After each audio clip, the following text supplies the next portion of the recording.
मोहोळ तालुक्यातील लांबुटी इथं शनिवारी रात्री उशिरा पोलीस आणि एका मोका गुन्हेगारीमधील गुन्हेगार यांच्यात चकमक झाली।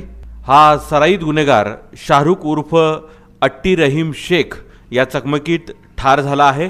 राहणार सय्यदनगर हडपसर पुणे इथला हा रहिवासी होता आणि हा गुंड या चकमकीत ठार झाला आहे।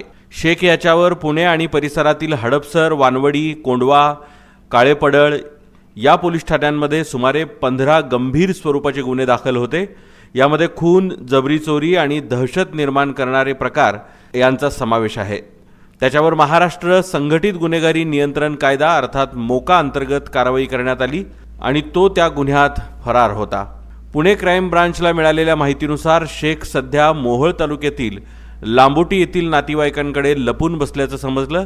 या माहितीनुसार पुणे गुन्हे शाखेच्या पथकानं मोहोळ पोलिसांच्या मदतीनं शनिवारी रात्री लांबुटी इथं संयुक्त कारवाई केली। गुन्हेगार शेख याला अटक करण्यासाठी पोलीस पुढे सरसावले असता त्यानं पोलिसांवर पिस्तुलातून गोळीबार सुरू केला। याला प्रत्युत्तर म्हणून पोलिसांनी गोळीबार केला। यात शेख गंभीर जखमी झाला। त्याला तात्काळ रुग्णालयात हलवण्यात आलं, मात्र उपचारापूर्वीच त्याचा मृत्यू झाला। या घटनेनंतर सोलापूर ग्रामीणचे वरिष्ठ पोलीस अधिकारी मोहोळ पोलीस ठाण्यात दाखल झाले असून घटनेचा पुढील तपास सुरू आहे।